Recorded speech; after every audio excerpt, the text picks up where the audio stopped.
ચલો નવકાર મંથનની શરૂઆત કરીશું. નમો હરિહંતાણમ નમો સીતાણમ નમો હરિયાણમ નમો ભુવસાયાણમ નમો સવસા ઈસો પંચણ મુકારો સવ પાવ પણાશ બંગલાવણ છે સવેસે ભોઈ મંગાર નમો હરિહંતાણમ નમો સીતાણમ નમો હરિયાણમ નમો વસાયાણમ નમો સવસાહમ ઈસો પંચણ મુકારો સવ પાવ પણાશરો બંગલાવણ છે સવેસે ભોઈ નમો હરિહંતાણમ નમો સીતાણમ નમો હરિયાણમ નમો વસાયાણમ નમો સવસાહુરમ ઈસો પંચણ મુખારો સવ પાવ પણાશરો મંગલાણ ચ સવેસી ભોઈ મંગલમ અધોલોક ઉદોલોક તીર્છાલોકમાં રહેલા દરેકે દરેક ત્રસ જીવ સ્થાવર જીવને સુખ મળે, સાતા મળે, સમાધિ મરણ મળે, જલ્દી જલ્દી બધા જીવો મોક્ષે જાય એવી પ્રાર્થના. સાતામાં છો બધા? તમે સાતામાં છો? એવું કસાય. આજે આપણે સિદ્ધપદ કરવાના હતા. બીજી બુક છે ને એમાંથી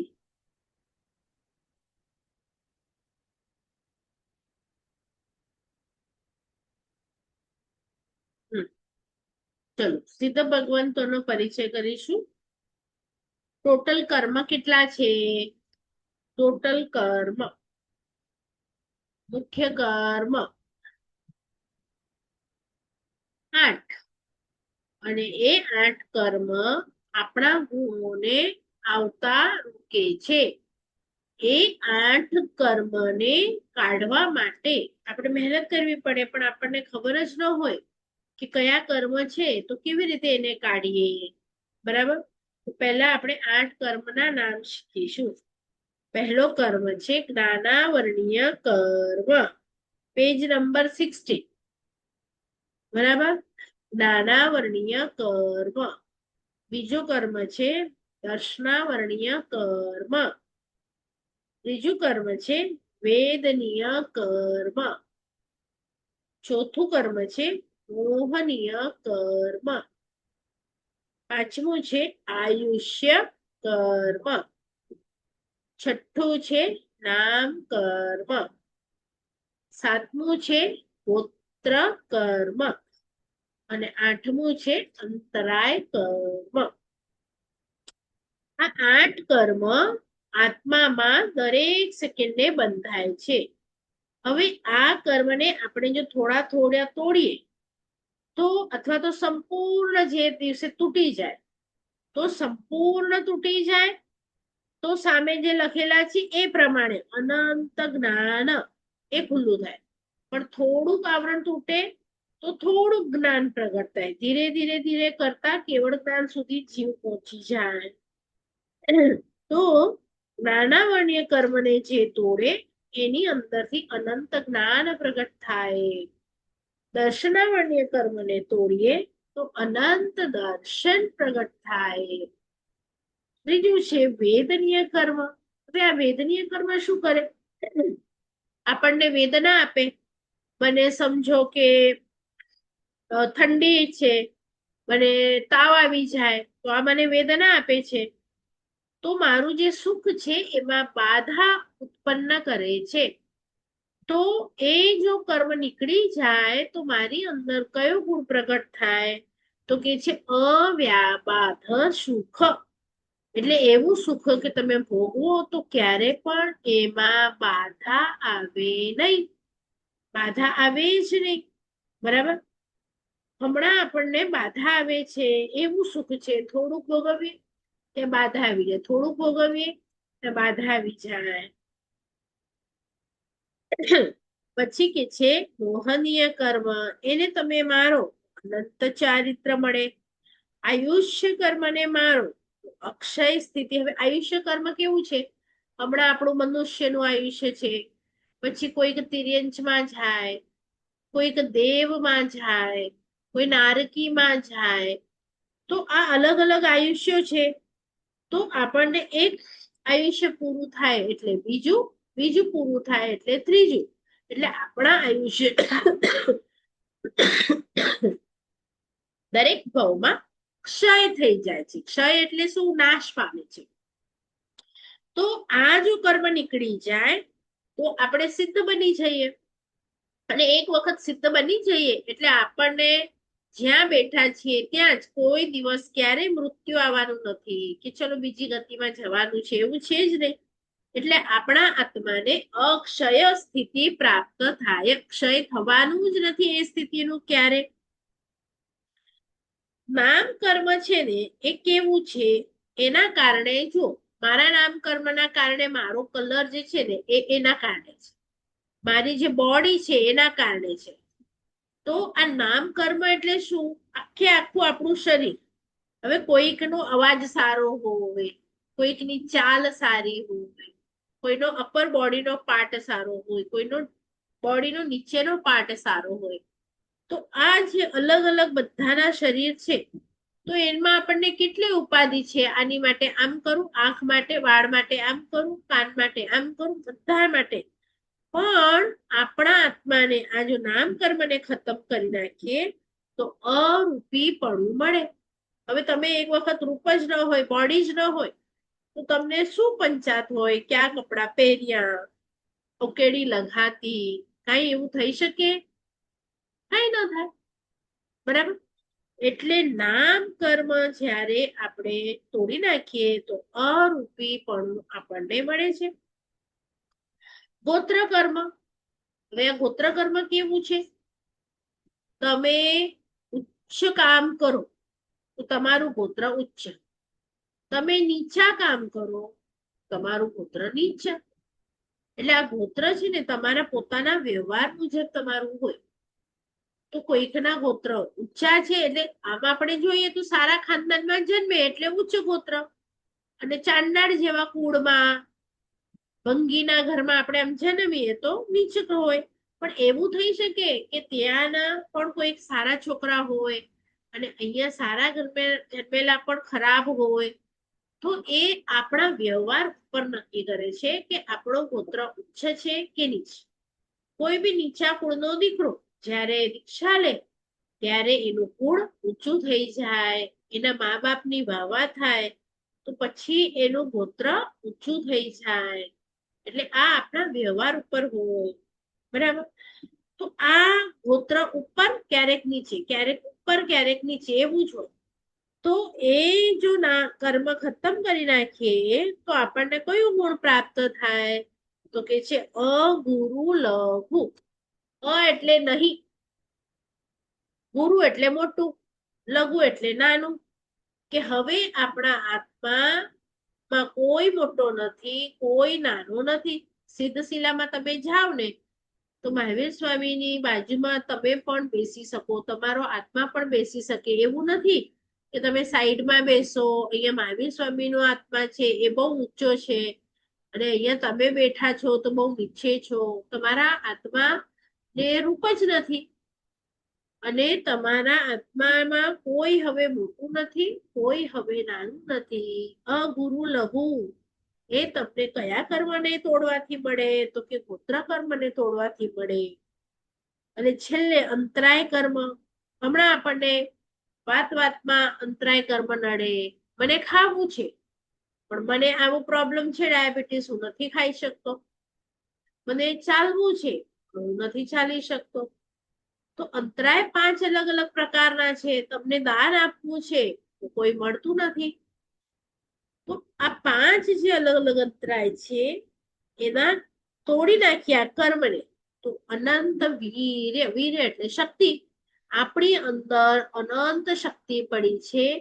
એ અનંત શક્તિનો તમને ભેટો થાય. એ શક્તિનો ક્યારે પણ અંત આવે જ નહીં. હમણાં તો આપણે થોડુંક ચાલીએ, થોડુંક બોલીએ, થોડુંક ખાઈએ, થાકી જઈએ. આપણી શક્તિમાં બ્રેક આવી જાય. આપણું અનંત કાળ ચાલે એવી નથી શક્તિ. આ શરીર છે એના કારણે શરીર થાકી જાય છે, પણ આ શરીર નીકળી જાય તો આત્મામાં શક્તિ કેવી? તો કે અનંત શક્તિ છે. આ કેવી રીતે ખબર પડે છે? તો આત્મા જુઓ, એક ડેડ બોડી હોય ને એની અંદર એક આત્મા હોય, એ આત્મા નીકળી ગયો, હવે ડેડ બોડીને તમે કઈ પૂછો તો એ કઈ જવાબ આપશે નહીં, તો એમાં શક્તિ જ નથી બોડીમાં, પણ એ શક્તિ ક્યાં છે? તો કે આત્મામાં. પણ આત્માને જ્યારે શરીર મળે છે ત્યારે આત્માને શરીરના ગુલામ થવું પડે છે, કે શરીર ધીરે ધીરે મોટું થાય, એને ખવડાવો પીવડાવો, તો આત્માને એની અંદર રહેવું પડે છે, એટલે લિમિટેશન્સ આવી જાય છે. પણ આજ સિદ્ધનો આત્મા છે એને શરીર નથી, એટલે એને ખાવાનું નથી, એને પીવાનું નથી, એને મરણ નથી, એને બીમારી નથી, એને સ્વજનનો વિયોગ નથી, ફરીથી જન્મવાનું નથી, પૈસા કમાવાના નથી, ખાવાનું નથી, પીવાનું નથી, એટલે કોઈ કરતા કોઈ ટેન્શન નથી. તો એ બધા આપણા આત્માના પણ ગુણો છે, અને સિદ્ધ ભગવંતોના પણ આ જ 8 ગુણો છે. તો આપણે છે ને આ બોડી નથી, આપણે એની અંદર રહેલો આત્મા છીએ, અને એ આત્મા એને કેવી રીતે ઓળખીએ? તો કે છે જેમ સાકર અને મીઠું એક ડીશમાં પડ્યું હોય, બંને દેખાવમાં એવા જ હોય, પીસી સાકર અને મીઠું, પણ તમે ચાખો તો ખબર પડે કે આ પીસી સાકર છે કે આ મીઠું છે. એ એનો ગુણ છે. મીઠાશ હોય તો તમે કહી દો આ તો સાકર છે, ખારું હોય તો તમે કહો મીઠું છે. તો આત્મા હવે દેખાતો નથી, તો એને આપણે ઓળખીશું કેવી રીતે? તો કે એના ગુણોથી ઓળખીશું. હવે ગુણો કયા છે? તો કે આત્માનો ગુણ અનંત જ્ઞાન છે, અનંત દર્શન છે, અનંત ચારિત્ર છે. હવે આ 12 સુખ છે એ આત્માના ગુણો છે. આ જ 8 ગુણોના આપણને ખમાસમણા આપવાના હોય છે. જ્યારે તમે વર્તમાન તપની ઓળી કરો, તમે વિષસ્થાનક પદની ઓળી કરો, તમે નવપદની ઓળી કરો, તો કાં તો કોઈ અર્યંત પદની આરાધના કરે, કાં તો સિદ્ધ પદની આરાધના કરે, એટલે 12 ખમાસમણા હોય, કાં તો 8 ખમાસમણા હોય. તો આ 8 ખમાસમણા આ જ 8 નામોના છે કે હે અનંત જ્ઞાન, મારી અંદર જે અનંત જ્ઞાન રહેલું છે એને હું વંદન કરું છું. અનંત જે દર્શન છે એને હું વંદન કરું છું. અનંત સુખ છે મારી અંદર, એને હું વંદન કરું છું. આપણને કોઈ હમણાં મેજિકલ આઈટમ મળી જાય ને તો આપણને બહુ નવાઈ લાગે કે અરે બાપરે, આ આમ કેવી રીતે થાય છે, આ આમ કેવી રીતે થાય છે. પણ તમે જુઓ દુનિયાનું સૌથી મોટું મેજિક શું છે? કોઈ વાયર લગેલા નથી, કોઈ બટન નથી, છતાંય આ આત્મામાં કર્મ પૂરા થાય તો પોતે પોતે આયુષ્ય ખતમ થઈ જાય. એને જ્યાં જવાનું હોય, કોઈએ સારા કર્મ કર્યા હોય તો દેવલોક, ન કર્યા હોય તો નરક, તો આ બધે ઠેકાણે એ આત્મા સ્વયં ચાલ્યો જાય. તમે વિચારો, નથી કોઈ રિક્ષા, નથી કોઈ વાયર, નથી કોઈ બટન, તો પણ પોતાની રીતે. અને પછી પાછું જે શરીરમાં હોય, સમજો દેવપણામાં હોય, તો વૈક્રિય શરીર એનું 48 મિનિટની અંદર તૈયાર થઈ જાય અને 25 વર્ષના મોટા થઈ જાય. જો નારકીમાં જાય તો પૂરું કુંભીમાં ઘૂસી જાય આત્મા, ત્યાંથી બહાર કાઢો. આપણે બી હતા તો આટલા નાના હતા જન્મ્યા ત્યારે, પછી ધીરે ધીરે ધીરે ધીરે મોટા થતા ગયા, મોટા થતા ગયા. તો આત્મામાં ખૂબી કેટલી છે, અજાયબી કેટલી છે. અને આપણે એ પોતે છીએ આત્મા, પણ આપણને આપણી વેલ્યુ નથી. આપણે એક બહુ મોટી અજાયબી છીએ, એનું આપણને ભાન પણ નથી. આપણે આપણી જ વેલ્યુ નથી કરતા. આપણને 5,000 ની સાડી હોય, દાગીના હોય, ગાડી હોય 5 લાખ, તો એની આગળ ફોટો કઢાવી કે જો તો હું કેટલી સારી લાગુ છું. પણ આ તમારી પાસે છે ને 5 અબજ કરતા પણ વધારે કિંમતી આત્મા તમારો, જે અનંત કાળથી બધા ભવોનું કર્મ ભેગા કરી કરી કરી કરી કરી કરી કરી કરીને તમારી પાસે એને રાખ્યા છે. એટલે કેટલું અજાયબી વાળી વસ્તુ આપણી પાસે છે, પણ આપણને એની વેલ્યુ નથી. આપણે પોતે જ, હવે તમે જો, તમને તમારું નામ ખબર ન હોય, તમારા ગામનું નામ ખબર ન હોય, તમે કેટલું કમાઓ છો એ ખબર ન હોય, તો આપણે એવા વ્યક્તિને મૂર્ખા કહીએ કે ન કહીએ? એની એટલી ખબર ના, પણ જો તો ખબર હોણી ખપે. તો તમે પોતે આત્મા છો, તો આત્મા વિશે તમને કેટલું ખબર છે? કે મારી પ્રોપર્ટી શું છે. આ 8 ગુણો આપણે હમણાં જૈન દર્શનમાં બધાનો સર્વે લઈએ, ફોર્મ ભરાવીએ, તો કેટલા જણાને આ 8 મારા પોતાના આત્માના આ ગુણો છે એટલું ખબર હશે? એમ ખબર હોય કે સિદ્ધ ભગવંતના છે, પણ જે લોકો સિદ્ધ થયા એ આપણા જેવા જ આત્માઓ હતા કે નહીં? પછી બધાએ કર્મ તોડ્યા અને સિદ્ધ બની ગયા. તો આપણે પણ એક દિવસ શ્યોરથી સિદ્ધ બનીશું એવો કોન્ફિડન્સ રાખવાનો, એવા કાર્ય કરવાના કે મારે 8 કર્મ તોડવા છે, તો આપણે પણ સિદ્ધ થઈ શકીએ. જો ગમે એવા કેટલી બધી કથાઓ આપણે સાંભળી, એમાં કોઈ ચોર હતો, કોઈ લૂંટારો હતો, કોઈક એકદમ ખૂની હતો, હમણાં જ હજી હાથમાં માથું પડ્યું છે અને લોહી ટપકી રહ્યું છે ને છતાંય એને કેવળ જ્ઞાન થઈ જાય. હવે આપણે કેટલા લોકોને કથાઓ સાંભળી છે. એટલે એ લોકોનો પણ જ્યારે પલટો થાય છે, વિચારથી પલટો, જીનવાણી સાંભળીને, તો એના કારણે એ લોકો પણ સિદ્ધ બની શકે છે. અરિહંત જો આપણે લાખો કરોડો હોઈએ ને એમાંથી એક જ બને, કારણ કે એની માટે વિશેષ પુણ્ય જોઈએ, અને એ પુણ્ય જેની પાસે હોય એ અરિહંત બની શકે. પણ સિદ્ધ એટલે શું? કે નોર્મલ વ્યક્તિ પણ જે પણ કર્મને તોડે અને તોડીને સક્સેસફુલ થઈ જાય તો એ પણ સિદ્ધ બની શકે. બરાબર? તો સિદ્ધ એટલે હું પોતે બનીશ અને મારી અંદર પણ આ જ ગુણો છે એવું આપણે વિચારવાનું છે. હવે આ 8 કર્મને કોની સાથે સરખાવ્યું છે એ વચ્ચેની કોલમ છે એ આપણે જોઈશું. તો જ્ઞાનાવરણીય કર્મ છે એને કોની સાથે સરખાવ્યું છે? હવે જો તમારી આંખો હોય બરોબર, પણ હું તમારા આંખ ઉપર 8 પડવાળો જે આપણે મુખકોશ બાંધીએ છીએ ને એવો મુખકોશ અહીંયા બાંધી દઉં ફિટ, તો તમને કઈ દેખાય? તો તમારી આંખો તો બરાબર છે, કેમ નથી દેખાતું? કારણ કે આ પાટો છે. તો આ પાટા જેવું આ જ્ઞાનાવરણીય કર્મ છે કે તમારી અંદર કેવું જ્ઞાન પડ્યું છે, પણ એના ઉપર એક કપડાનું આવરણ આવી ગયું છે. હવે એ એક એક આવરણ આપણને હટાવવાનું છે અને આપણી અંદર રહેલું કેવળ જ્ઞાન આપણે પ્રગટ કરવાનું છે.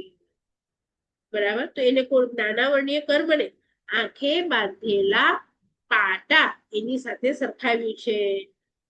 બીજું દર્શનાવરણીય કર્મ, તો એને કોની સાથે સરખાવ્યું છે? તો એને દ્વારપાળ જેવું. દ્વારપાળ એટલે શું? વોચમેન, દરવાન. તમારે કોઈક રાજાને મળવા જવું હોય તો એ વોચમેન તમને જો અટકાવી દે તો તમે અંદર ન જઈ શકો.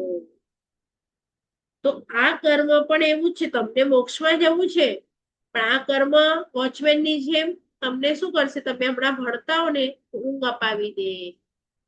ઊંઘ આવી જાય, જોકું આવી જાય તો શું થાય? તમે આ ભણી ના શકો અને પછી તમને રસ્તો ખબર ના પડે. તો આ દર્શનાવરણીય ને કોની સાથે સરખાવ્યું છે? દ્વારપાલ જેવું. આ કર્મ ઉદયમાં આવે તો આપણને સાચી સમજણ ન થવા દે.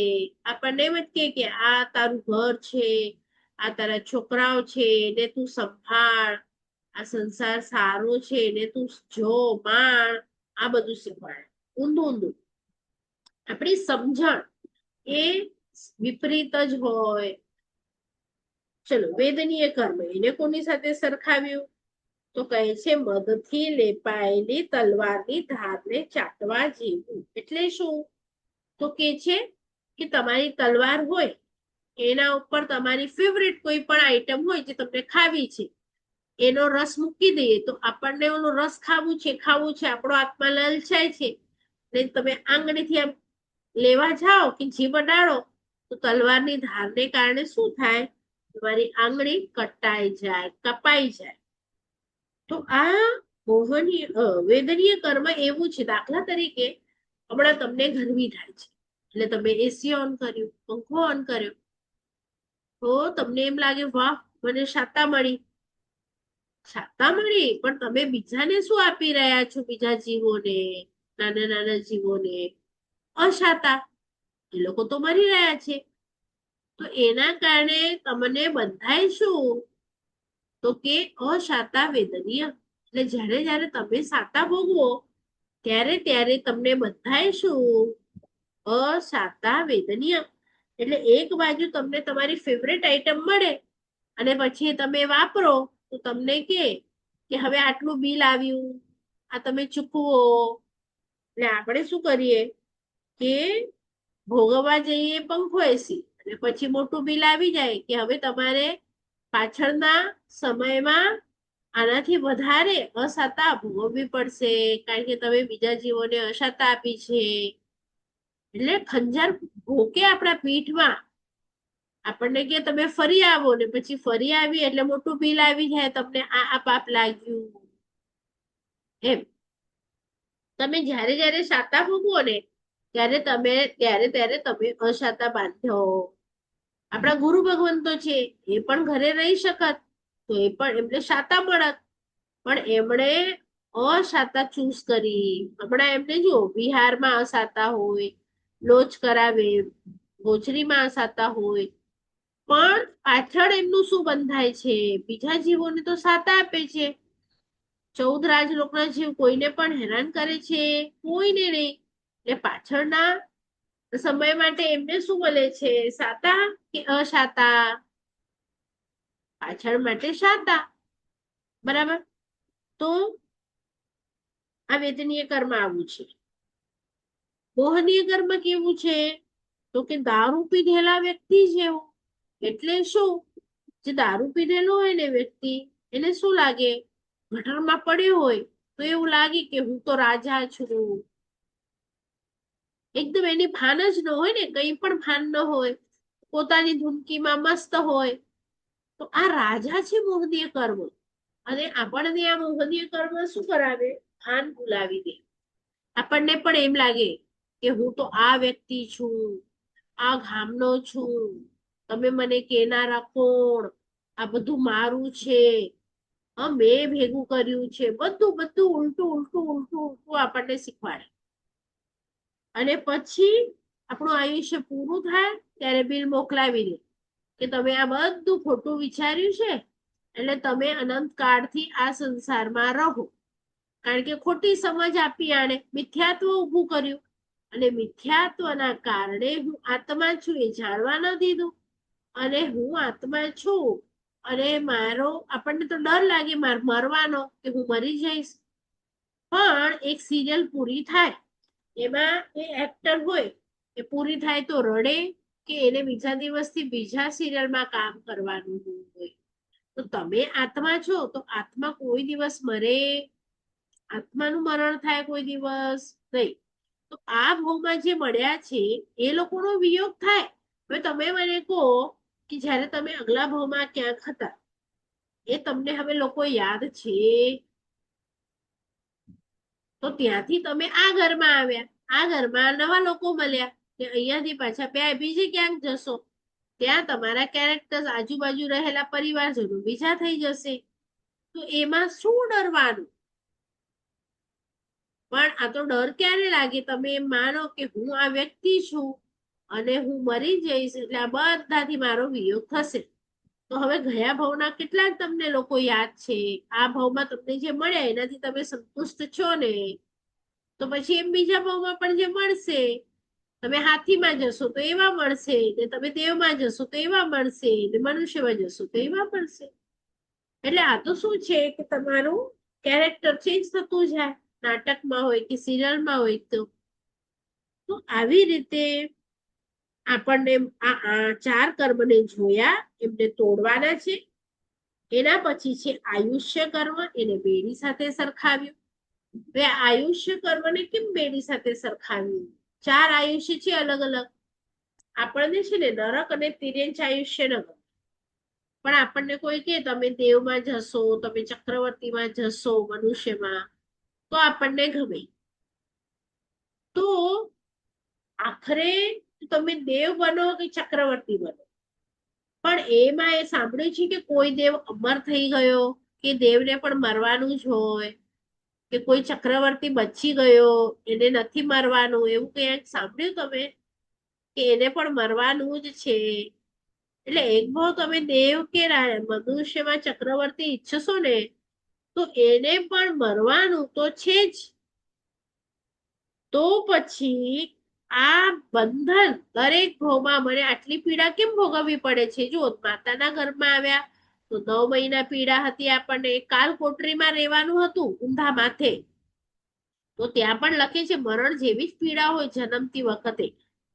તો આ ઘડી ઘડી ઘડી, એકમાં તિર્યંશ, એકમાં નરક, એકમાં દેવ, એકમાં મનુષ્ય, ઘડી ઘડી અનંત કાળથી આપણે બધા ભવોમાં જઈએ છીએ. તો આ બેડી આપણને બાંધી રાખી છે આપણા આત્માને. આ બેડીથી મને મુક્ત થવું છે. જે દેવ અને ચક્રવર્તીની બેડી છે ને, એ સોના અને રૂપાની બેડી છે, અને આ લોખંડની બેડી છે. પણ છે તો બેડી સોના અને રૂપાથી. હું તમને બાંધું અને કહું કે આખો જીવન તમે આ બેડીમાં બંધાયેલા રહો તો તમને ગમે? તો હમણાં પણ આપણે બંધાયેલા છીએ તો આપણને તો ગમે છે. આપણે આપણી મરજી મુજબ કઈ જ ન કરી શકીએ. આપણી મરજી મુજબ કઈ કરી શકીએ? આ મનુષ્ય ભૂમાં છે આત્મા, તો એમાં જ રહેશે. બહુ બહુ કરશો તો મરી જશો, તો આમાંથી નીકળી જશે આત્મા. પણ આપણે આપણી મરજીથી કાંઈ ના કરી શકીએ. તો જો એક એક્ઝામ્પલ આપું. એક જેલમાં નરેન્દ્ર મોદી ગયો અને બધા કેદીને પૂછે છે, હું તમારી માટે શું કરું? તો જેની પગમાં લોખંડની બેડી હતી ને, એ કેદી બોલે છે કે મારા રૂમ એટલું સારું નથી, એમાં બહુ સગવડ નથી, ને લોખંડની બેડી છે. બીજા બધાને તો કેવી સોનાની રૂપાની છે, મને એ આપો ને. કે છે ઠીક છે, આપું છું. એ તો ગયો ને ત્યાં ખુશ થાય છે કે ચલો મારી મેં બહુ મોટું કામ કર્યું. બીજા લોકોને એમ થાય છે કે એણે જો માગ્યું હોત કે મને અહીંયાથી છૂટવું છે, તો નરેન્દ્ર મોદી એનો છુટકારો કરી શકે કે નહીં જેલથી? એટલે આપણે પણ પ્રભુ પાસે શું માંગીએ? દેવ પણ આપો, ચક્રવર્તી પણ આપો, પણ આમ જોઈએ છે બેડી. પણ સિદ્ધ શિલામાં મુક્ત થઈને સિદ્ધની જેમ બેસવું છે, એવું ક્યારે નથી માંગતા. આપણને ડર લાગે કે બાપરે ત્યાં કઈ હશે નહીં, એસી નથી, દાગીના, કપડા, તો મારો આત્મા કરશે શું? અહીંયા મને 10 મિનિટ એકલો બેઠો હું છું તો બહુ કંટાળો આવે છે, તો ત્યાં હું શું કરીશ? અનંત કાળ ત્યાં જ બેસવાનું છે, ભવ તો બદલી કરવાના નથી, એવું લાગે. પણ હું પૂછું, આપણે જયારે સુઈ જઈએ છીએ ત્યારે તમે ખાતા નથી, પીતા નથી, કઈ નહીં, નહીં ટીવી સિરિયલ, તો એ સુવામાં આપણને મજા આવે છે કે નહીં? તમને એમ લાગે ને આજ બહુ સરસ સંસ્થા રચી હોય, એટલે કાંઈક ન કરવું પડે ને તો આત્માને બહુ ગમે છે. બરાબર? તો એ આપણા મગજમાં હજી બેસતું નથી કે હું કાંઈ નહીં કરું તો શું થશે. પણ હમણાં એ ચિંતા નથી કે આ તો હું કેટલા ટાઈમથી ભટકું છું. આ ભવ, એ ભવ, પછી પાછો બીજો ભવ, પાછો બીજો ભવ, અને કેટલી પીડા જન્મની, મરણની, બીમારીની, વગેરે વગેરે. તમે ખાલી એક તિર્યક બનો તો ઇમેજિન કરો, હમણાં ઝાડ પર બેઠા છો અને જોરથી વરસાદ આવે તો શું કરી શકો? ભીંજાવવું પડે. તડકો હોય તો ગરમી સહન કરવી પડે. ક્યારેક ભૂખ લાગી હોય તો ખાવાનું કઈ ન મળે. ક્યારેક તમારા બચ્ચા માળામાં હોય અને બીજો કોઈ સાપ આવી જાય તો એ પણ ડંખી જાય. એટલે એક તિર્યકની તમે વેદના સમજો કે કેટલી હોય, કેટલા પરાધીન છે આ લોકો. તો તમને આવા આવા ભવો જોઈએ છે કે મુક્ત થવું છે? ક્યારે પણ મને કોઈ પણ તકલીફ જ ના આવે, નહીં ખાવાની, નહીં પીવાની, નહીં પચાવવાની, એવી કોઈ આવે જ નહીં. બરાબર? તો આને સરખાવ્યું છે આયુષ્ય કર્મને બેડી જેવું. એના પછી છે નામ કર્મ ચિત્રકાર જેવું. તમે પોતે જ પેન્ટર છો, હું તમને બધાને પ્લેન પેપર આપું, તમને જોઈએ એવું તમે ચિત્ર કાઢો. તમે આ ભાવમાં જેવું વર્તન બીજા સાથે કરશો એવું તમારું નેક્સ્ટ ભાવ નક્કી થશે. હું કોઈને બહુ બોલું, હું તો જાડી છે, જાડી છે, જાડી છે, તો મારો ભાવ ક્યાં થશે? નેક્સ્ટ ભાવમાં હું જાડી થઈશ. હું કાળી છે, કાળી છે એમ કહું બધાને, તો મારો ભાવ ક્યાં થશે? કાળી. હું જેનો અવાજ સારો નથી એના પર હસું છું, તો કુદરત મને નેક્સ્ટ ભાવમાં કેવો અવાજ આપશે? સારો આપશે? મેં બધાને કરી છે, મજાક ઉડાડી છે, મને મળશે. એટલે તમે જેવો બીજા સાથે વ્યવહાર કરશો એવું તમને ભાવ નેક્સ્ટ ટાઈમમાં મળશે. એટલે તમે પોતે જ તમારા નેક્સ્ટ ભાવના ચિત્રકાર છો. એટલે આ કર્મ, નામ કર્મ એ ચિત્રકાર જેવું છે. તમને જોઈએ એવો તમે રંગ ભરી શકો. ગોત્ર કર્મ કુંભારના ઘડા જેવું. એટલે શું? કુંભાર ઘડા બનાવે, કોઈ ઘડો નાનો હોય, કોઈ ઘડો મોટો હોય. એવું થઈ શકે કે મોટો ઘડો હોય ને એ દારૂખાનામાં જાય, એમાં દારૂ ભરાય. હવે નાનો ઘડો છે તો દેરાસરમાં ગયો, પક્ષાલમાં વપરાયો, વગેરે વગેરે. તો એ નાનું કે મોટું કુંભારે બનાવ્યો, પણ એનું પુત્ર કેવું છે, એનું કામ કેવું છે, એના પરથી એ ઘડો પૂજાય અથવા તો ફોડવો પડે. દારૂ રાખે પછી એ ઘડાને ફોડી નાખવાનું હોય, એ તો વાસ આવે એમાંથી. તો કુંભારના ઘડા જેવું પુત્ર કર્મ છે. અને અંતરાય કર્મ રાજભંડારી જેવું. રાજભંડારી એટલે શું? કેશિયર. કેશિયર એટલે શું? કોઈક રાજા પાસે તમે કંઈક માંગવા જાઓ અને રાજા ખુશ થઈ જાય તો કે ચલો હું તમને 5 વીઘા જમીન આપું છું અથવા 5 કરોડ સોનામોર આપું છું. પણ પછી એને જોવું પડે, તમે સિરિયલમાં જોયું હશે, એને જોવું પડે કેશિયર તરફ, ખજાનચી તરફ. કારણ કે આખા ગામનો વહીવટ અને પૈસો કેટલો છે રાજ્યસભામાં એ એને જ ખબર હોય. તો એ ના પાડે કે આપણી પાસે આ વસ્તુ નથી અથવા આપણે નહીં આપી શકીએ, તો રાજા કાંઈ ન કરી શકે. તો આ અંતરાય કર્મ કેવું છે? તમને 5 લાખ ક્યાંક ખર્ચ કરવા છે, પણ તમને કોઈ એવો મળે જ નહીં વ્યક્તિ કે 5 લાખ તમે એને આપી શકો.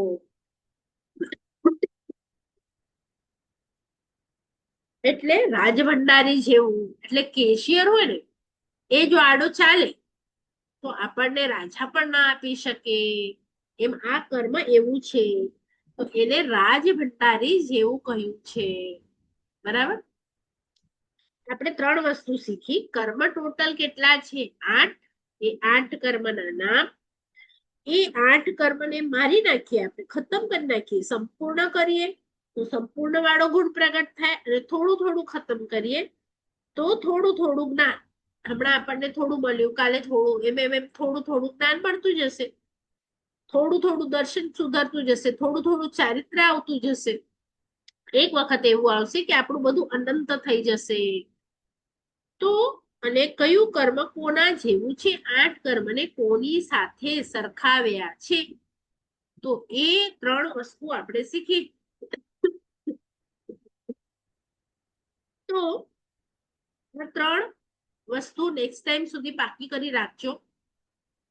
આજે છે ને એક પણ યંગસ્ટર્સ નથી. એકચ્યુઅલી આપણે સિદ્ધ ભગવંતના ગુણો એમની માટે જ રાખ્યા હતા કે અર્યંત વિશે ઘણાને ખબર હોય, પણ સિદ્ધ ભગવંત અને અર્યંત ભગવંતનો શું ડિફરન્સ છે એ ઘણા ઓછાને ખબર હોય. કેવું સિદ્ધ એટલે શું, અર્યંત એટલે શું. તો આખો સરસ ક્લાસ છે, પણ ઝવેરબેન કે પુષ્પાબેન કે કેસરબેન એ લોકો તો બીજી બુકમાં ભણી ગયા છે. તો એ આપણે આ બીજો ક્લાસ નહીં રાખીએ હમણાં, ને બધા હશે ત્યારે આનો સિદ્ધ અને અરિહંત ભગવંતનો શું ડિફરન્સ છે, કારણ કે એ લોકોનું બધાનું મિસ થઈ જશે. અને જેના જેના પણ દીકરાઓ છે તો એમને આ 3 વસ્તુઓ કરાવજો. નેક્સ્ટ ક્લાસમાં હું પહેલા પૂછીશ કે તમે આ રેકોર્ડિંગ જોઈ છે અને આ જોયા પછી તમને 8 કર્મના નામ યાદ છે, ગુણો યાદ છે, કોની સાથે સરખાવી છે યાદ છે, તો આપણે આગળ જશું. નહીં તો તમારા તો આઈ થિંક બધાનું લગભગ આ થયેલું જ છે. તો મેઇન પર્પઝ એ લોકોનું હતું. તો હમણાંનો સેકન્ડ ક્લાસ નહીં હોય, કારણ કે હજી નહીં તો હિરેન છે, ચૈત્ય છે, વિશાલ છે, બધા હાજર હોય છે. તો આજે કોઈ જ નથી. તો આપણે માંગલિક રાખીશું. હવે જીના આજ્ઞા વિરુદ્ધ કંઈ પણ બોલાયું હોય, ઈચ્છામ સર્વમંગલ માંગલ્યમ સર્વ કલ્યાણ કારણમ પ્રધાનામ સર્વધર્માણામ જય જયતિ સાશનમ. શાંતામાં રહેજો બધા. ચલો, કોઈને કઈ પૂછવું છે? ન સમજાયું? એક તારાચંદભાઈ ના વાંચે સવિતા ભાભી, મને ખબર નથી ખ્યાલ છે કે નહીં. આ વસ્તુ ન ખબર હોય તો પૂછી લો. કોઈ વસ્તુ ન સમજાયું હોય, કારણ કે આ વસ્તુ છે ને થોડી અઘરી છે કર્મની. તો 8 કર્મ છે એને જાણવા જરૂરી છે. પણ આખી જિંદગી કોણ બોલું મુકે મુઝા કર્મ હેરાન ક્યાં, પણ કયા કર્મ હેરાન ક્યાં? તો આ તમે જ્યારે ડિટેલમાં ભણો તો તમે બોલી શકો કે નહીં મારું જ્ઞાનાવર્ણ્ય ખરાબ છે, મારું મોહનીય ખરાબ છે, મારું દર્શનાવર્ણ્ય ખરાબ છે. તો તમને ખબર પડે. અને બધાના દીકરાઓ આવશે આગળ કે જ્ઞાનાવર્ણ્યના 5 દીકરા છે, દર્શનાવર્ણ્યના 9 છે, વેદનીયના 2 છે. તો એમાં પણ તમને કયું કર્મ હેરાન કરે છે તો એ તમે જ્યારે ભણશો ત્યારે એ કર્મ સાથે તમે લડી શકશો. હમણાં તો ખાલી કહું કે કર્મ નડે તા પણ કયું નડે છે ખબર ન હોય તો તમે લડો કોની સાથે? એટલે આ બહુ ઇમ્પોર્ટન્ટ છે કે મને કયા કર્મ નડે છે, મારે ક્યાં લડવાનું છે. તો આ સિદ્ધ ભગવંતને આપણે જોઈશું 8 ગુણો દ્વારા, અને નહીં તો પછી આચાર્ય ભગવંત ઉપર જશું આપણે. ચલો, મીટિંગ પૂરી થાય છે, રેકોર્ડિંગ કાલ સુધી આવી જશે. કઈ કેવું છે કોઈને? મળે રેકોર્ડિંગ.